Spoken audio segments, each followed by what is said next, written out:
언젠가 되게 충격적인 영상 하나를 본 적이 있습니다. 자동차 블랙박스인데요. 긴 말 하지 않고 여러분들과 함께 한번 나누면서 보았으면 좋겠습니다. 정말 끔찍한 상황으로 이어질 수 있었던 급박한 순간인 것 같습니다. 만약에 자동차에 브레이크가 없다면 여러분 어떤 일이 발생할 것 같습니까? 우리가 만약에 저 상황이라고 생각을 해볼까요? 점점 빨라지고 있고 속도는 붙고 있는데 브레이크는 말을 듣지 않습니다. 그렇게 되면은 우리는 굉장히 당황하고 어떤 길로 가야 할지 보이는 거는커녕 지금 내 삶에 바쁜 것들, 지금 당장 처리해야 되는 것들로 완전히 매몰되게 되겠죠. 이렇게 자동차에 브레이크가 없다면 끔찍하게 될 텐데요. 사실 우리의 삶도 마찬가지입니다. 잘 사는 사람이든 못 사는 사람이든 내가 내 길대로 내 뜻대로 살아갈 거야 라고 하는 사람들의 말로를 여러분 경험한 경우들이 있을 겁니다. 이렇게 살아가는 게, 내 뜻대로 살아가는 게, 브레이크 없이 쭉 달려가는 게, 이렇게 사는 게 맞아 하고 달려가는 사람들은 그 결과가 끔찍하다는 것을 우리는 많이 목격해 왔었죠.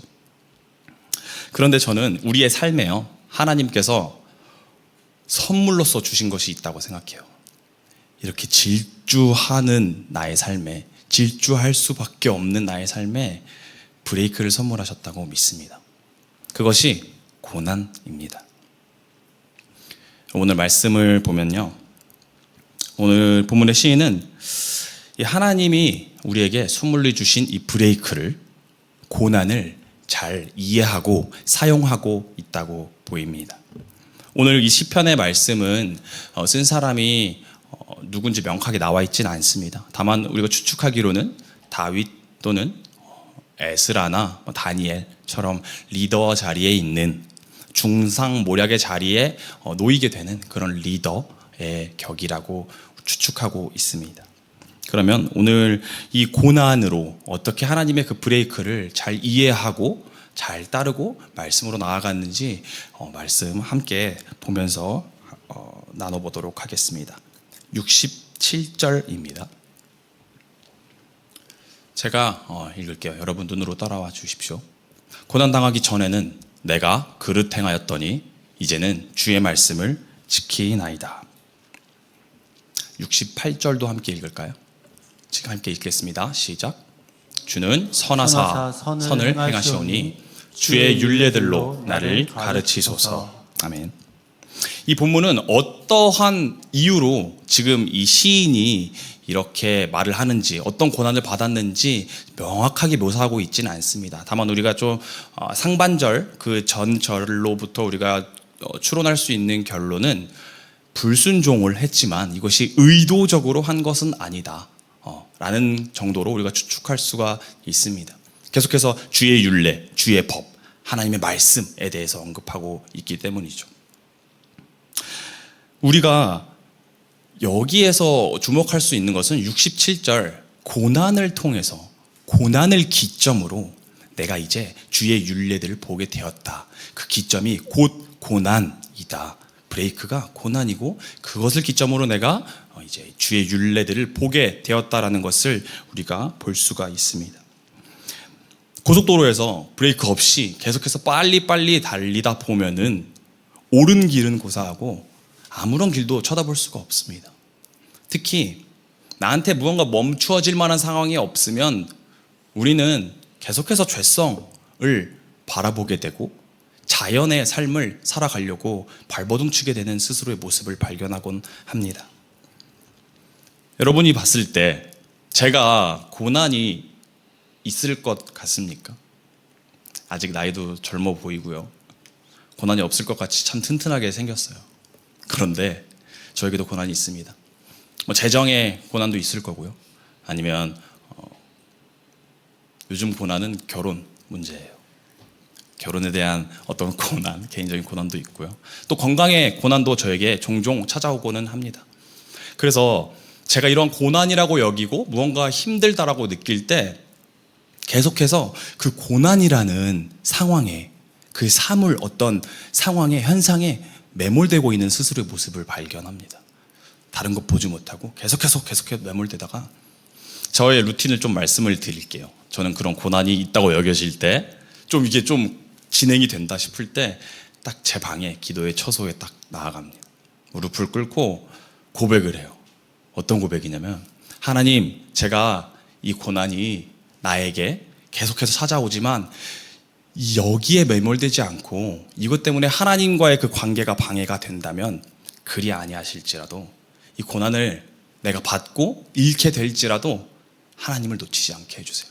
하나님의 말씀을 더 누리게 해주세요. 주님, 저에게 이거 가져가셔도 좋습니다. 저에게서 이거 허락하지 않으셔도 좋습니다. 다만 하나님과의 관계를 놓치지 않게 해주십시오 하고 고백합니다.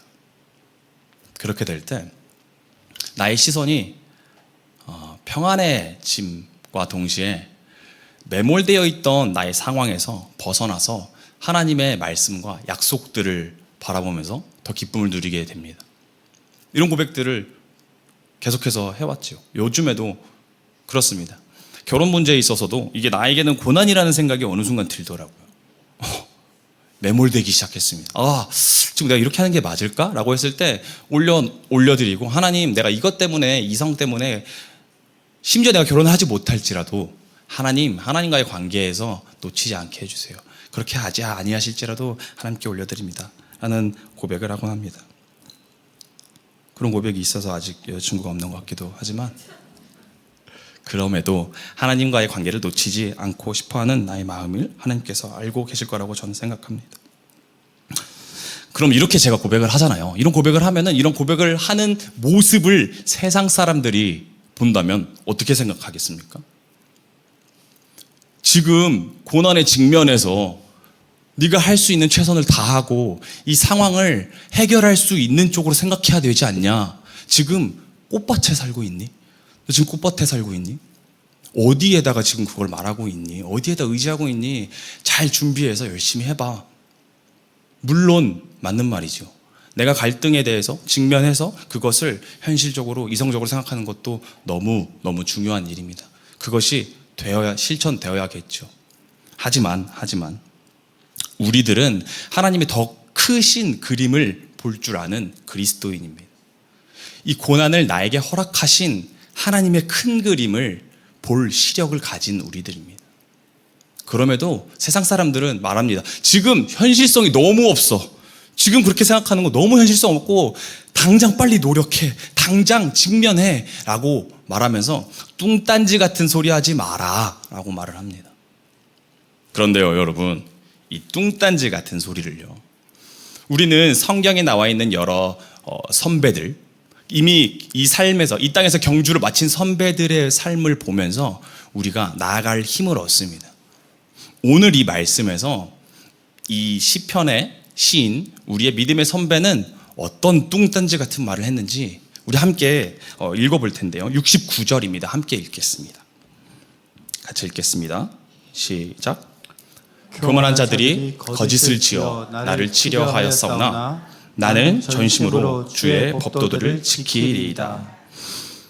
히브리어로 쓰여져 있는 이 시편은요, 그 시, 이름에 걸맞게 시에 맞게 운율에 맞춰서 이렇게 말을 하고 있는데요.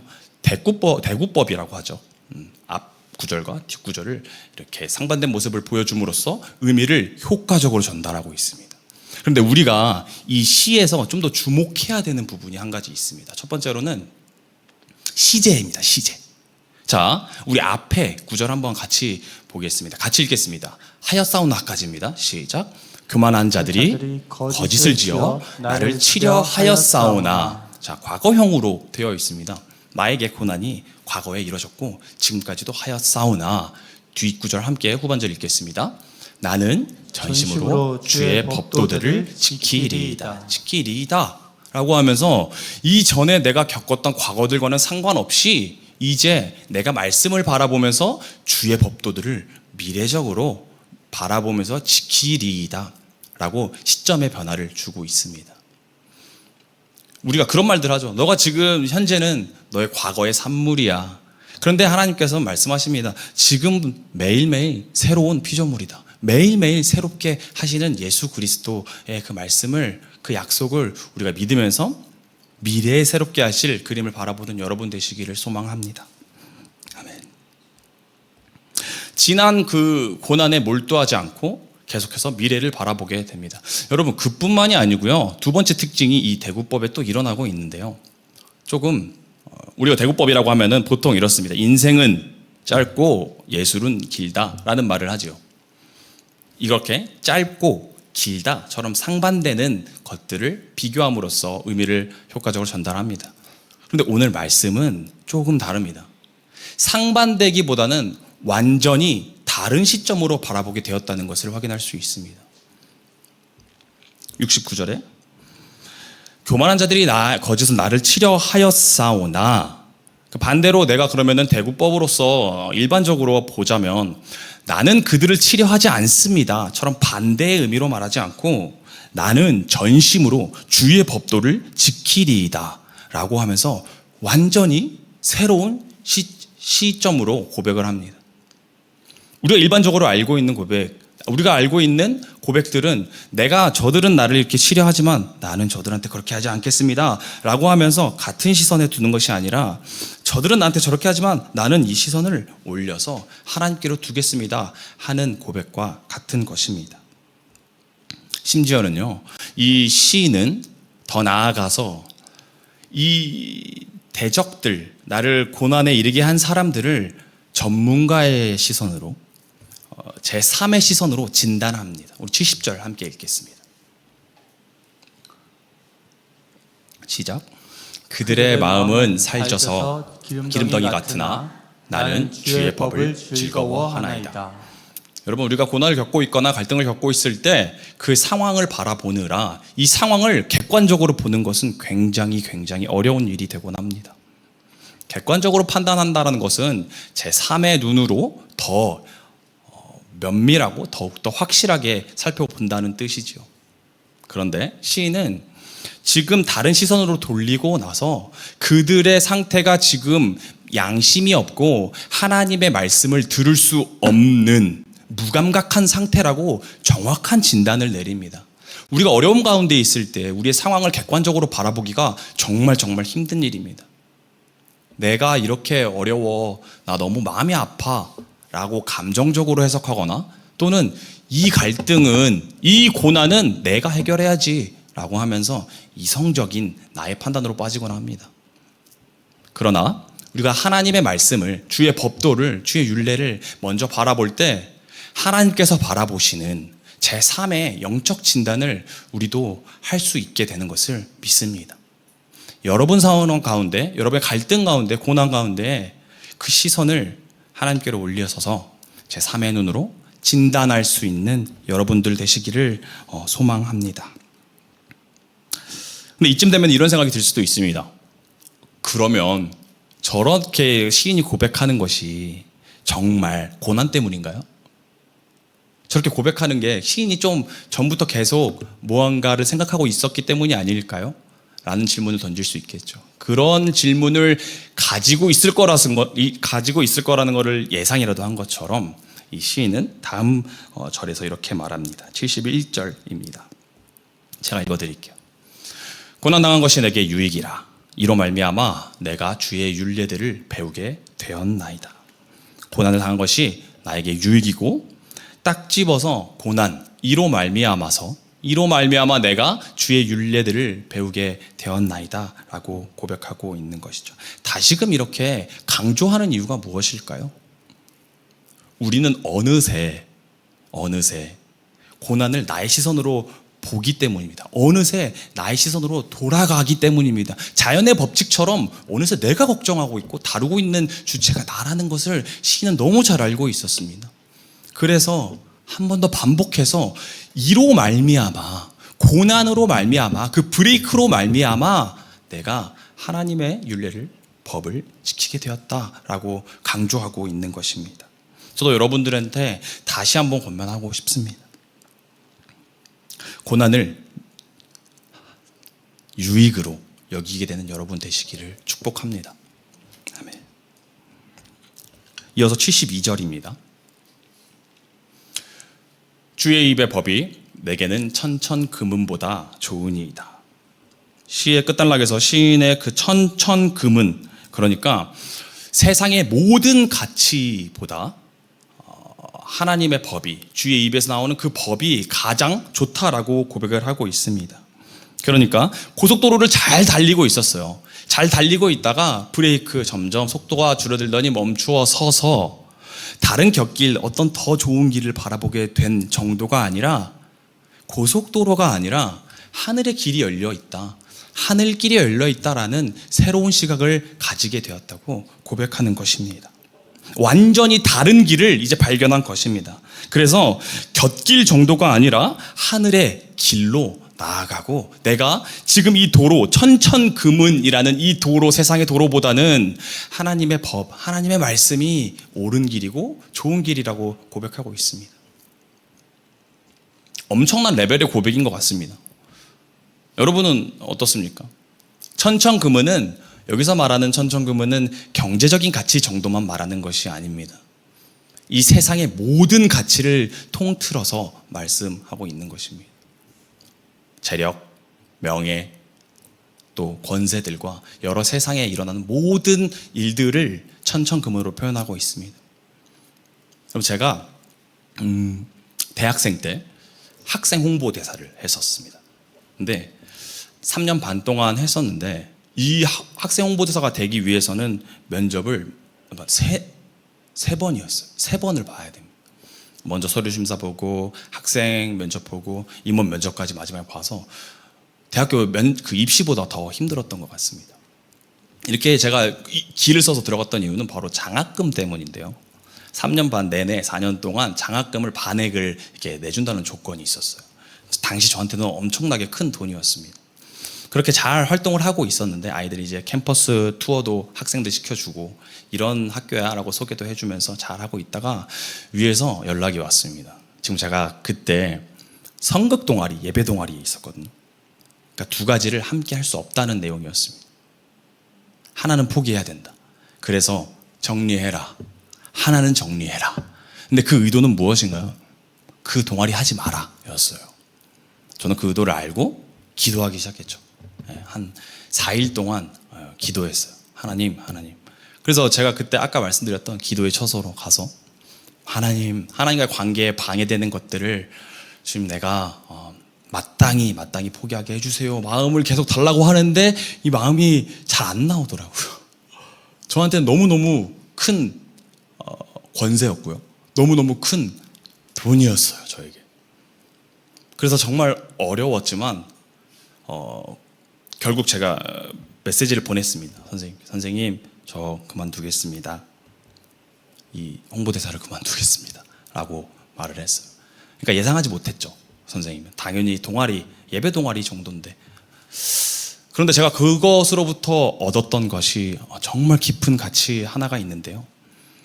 모든 가치는 상대적이지 않습니까? 내가 지금 갖고 있는 것 중에 가장 큰 것을 하나님께 드리는 경험을 하니까, 하나님, 내가 천천금은보다 하나님의 말씀을, 하나님과 하는 그 교제를, 예배를 더 소중히 여길 수 있습니다 라는 고백이 그때부터는 좀 더 나아진 것 같습니다. 여러분, 그러면 모든 고난이 이 세상에 일어나는 모든 고난이 다 유익이 됩니까? 라는 질문 한번 해보시겠어요? 그러면 고난이 내게 유익이니까 모든 고난이 유익이겠구나 라고 생각하신다면 오산입니다. 예수 그리스도에 참여하는 그 고난만이 참된 유익이 됨을 믿습니다. 예수 그리스도에 참여하는 고난입니다. 예수님의 고난은 어떻습니까? 오늘 시인의 고백처럼 말씀으로 시작하고 말씀으로 그 공생애 또한 마무리하시죠. 공생애를 시작하시기 전에 광야에서 시험 받으실 때 사람이 떡으로만 살 것이 아니라 하나님의 입으로부터 나오는 모든 말씀으로 살 것이라 라고 시작을 하셨고요. 그리고 십자가에 달려서 죽으시기 전까지도 시편의 말씀을 이용하면서 다 이루었다 라고 고백을 하시면서 말씀 위에 서 있는 고난을 받으셨습니다. 그렇기 때문에 예수 그리스도의 그 고난이 예수 그리스도 당신께는 물론이거니와 우리 모두에게 유익이 되었음을 믿습니다. 이런 예수 그리스도의 고난에 참여하는 고난만이 정말 유익이 되는 고난임을 믿습니다. 베드로전서에서 이렇게 말하고 있습니다. 4장 12절에서 14절입니다. 제가 읽어드리겠습니다. 사랑하는 자들아, 너희를 연단하려고 오는 불시험을 이상한 일 당하는 것 같이 이상히 여기지 말고 오히려 너희가 그리스도의 고난에 참여하는 것으로 즐거워하라. 이는 그의 영광을 나타내실 때에 너희로 즐거워하고 기뻐하게 하려 함이라. 너희가 그리스도의 이름으로 치욕을 당하면 복 있는 자로다. 영광의 영 곧 하나님의 영이 너희 위에 계심이라. 아멘. 우리가 예수 그리스도의 그 고난에 참여할 때 영광의 영, 하나님의 영이 우리 위에 계신다고 말하고 있습니다. 아멘. 여러분, 이 원문적인 의미를 보면 베드로전서는 당시 쓰일 때 이 핍박과 고난이 사실 정말 예수 그리스도를 따랐기 때문에 나에게 일어나는 정말 모진 고난과 핍박이었습니다. 실질적으로, 물리적으로 내가 당하는 핍박과 고난이었습니다. 그래서 이렇게 생각하기도 합니다. 아, 내가 지금 고난 당하고 있는 게, 내가 아픈 게, 내가 지금 이렇게 힘든 게 예수 그리스도 저 고난과 맞닿아 있을까?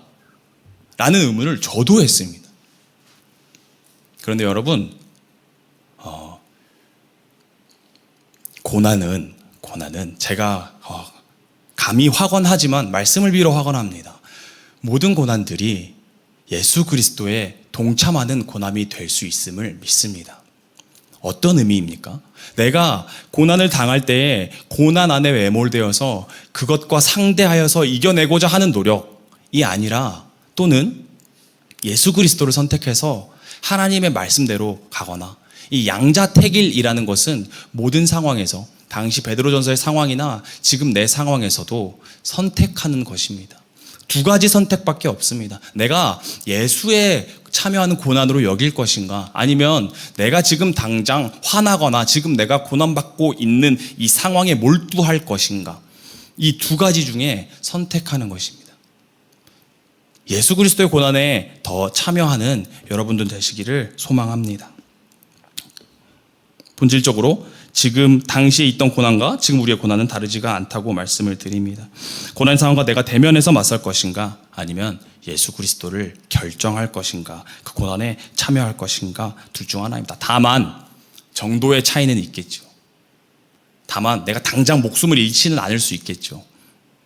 그러나 지금 내가 있는 고난, 제가 하나님 앞에 고백할 때 하나님 이거 가져가셔도 좋습니다 하는 것들이 작아 보일지언정 계속해서 하나님 앞에 고백하고 올려드리고, 내 고난조차 하나님과 동참합니다 라고 거룩해지고 성화되어 가는 우리를 볼 때, 언젠가 우리들은 천천금은보다 하나님께서 더 유일하신 소망입니다. 하나님의 말씀이 유일한 나의 율례입니다 라고 고백하며 장성한 분량에 이르게 되는 여러분 되시기를 소망합니다. 아멘. 지금 나에게 주어진 고난들이 하나님의 브레이크다. 하나님께서 멈추어 서게 하시고, 이것을 통해서 내가 상황과 고난에 매이지 않고 계속해서 하나님을 바라보게 하시고, 또 예수님을 기억하고 그 고난에 참여하는 성도, 모든 성도분들이 되시기를, 세상이 감당치 못하는 여러분 되시기를 소망합니다. 아멘. 우리 함께 찬양하겠습니다. 예수님의 그 고난을 함께 생각하면서